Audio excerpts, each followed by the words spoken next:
चला तर मग आज आपण बेसनाच्या आमरसाबरोबर जेवणामध्ये बेसनाच्या वड्या तयार करून घेऊ. हॅलो फ्रेंड, महाके रसोईमध्ये आपले खूप खूप स्वागत आहे.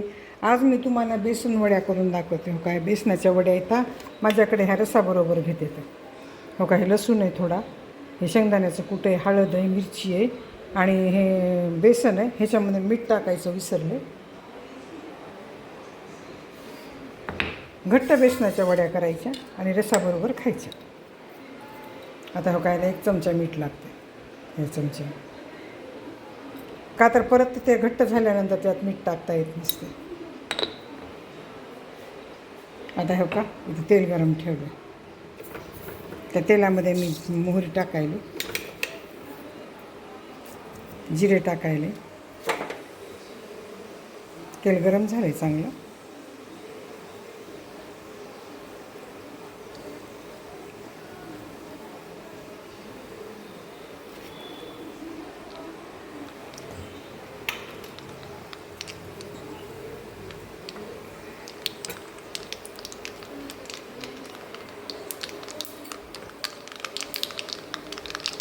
ह्याच्यामध्ये मिरची टाकायली मी आणि हळद टाकली. आता ह्याच्यात मी पाणी टाकायचं. आपल्याला लागेल तेवढं पाणी टाकायचं, चांगलं शिजावं लागतं.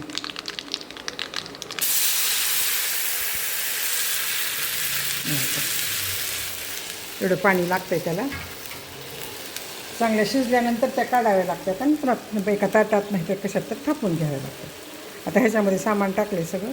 शेंगदाण्याचं कूट टाकते.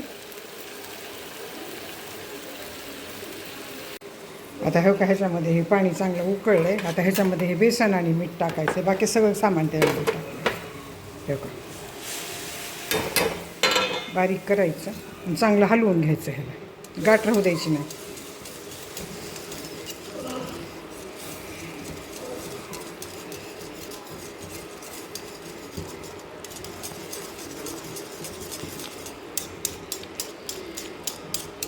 पूर्ण गाठी गेल्या ह्याच्या.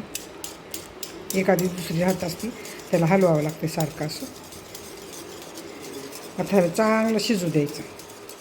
शिजल्यानंतर ताटाला तेल लावायचं आणि ह्या ताटामध्ये सगळं ते मिक्स करून पिठलं सगळं थापून घ्यायचं आणि त्याच्या बारीक बारीक वड्या पाडायच्या.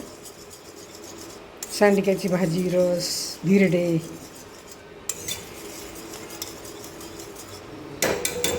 आता ह्याला चांगलं बारीक ह्याच्यावर शिजायचं, बारीक आचेवर शिजवून घ्यायचं. ते घट्ट पडते. घट्ट पडलं की ह्या ताटाला तेल चांगलं ग्रीस करायचं आणि त्याच्यामध्ये सगळ्या थापून घ्यायच्या वड्या. आता ह्याला मी झाकून देते आणि बारीक आचेवर शिजायला ठेवते. आता हे बघा, हे ना ह्याच्याने हे नाही असं आहे ना, पोळ्या भाजायचं. ह्याला तेल लावलं आणि ह्याच्याने पूर्ण पसरून घेतलं. गरम हाताला पोळतंय म्हणून. आणि जर तुमच्याकडे असं नसलं तर काय करायचं, वाटीला तेल लावायचं आणि त्याच्याने पूर्ण पसरून घ्यायचं. आता हे गार झाल्या की ह्याच्या वड्या पाडायच्या आपल्याला. ह्याच्यावर कोथिंबीर टाकली. माझ्याकडे खोबरं आवडत नाही, तुमच्याकडे खिसल्याला खोबरं आवडत असलं तर टाका, नाहीतर बुरा खोबरं असलं तरी टाका, चांगलं लागतं. माझ्याकडे आवडत नाही म्हणून मी साध्या केल्यात. हे दाबून घ्यायचं असं कोथिंबीर, म्हणजे निघत नाही. आणि चाकून ह्याच्या वड्या करायच्या. गार होऊ द्यायचं आणि पुन्हा करायचं.